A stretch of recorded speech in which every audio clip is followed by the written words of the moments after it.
Alamin kung paano i-download at i-install ang Grozy software sa Mac. Una, buksan ang iyong web browser at pumunta sa printernoble.com/download. Hanapin dito ang Windows at Mac software, drivers. Maaari mo ring i-download ang Grozy mobile app para sa Android at iOS.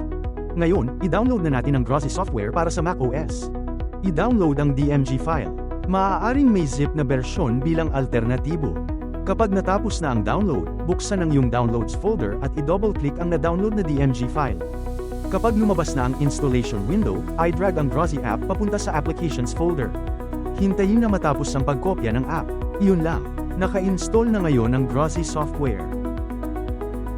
Hanapin ang software sa Finder at buksan ito. Kung mayroon ka ng account, mag-login ka lang. Mag-register ng bagong account gamit ang username, email, at password.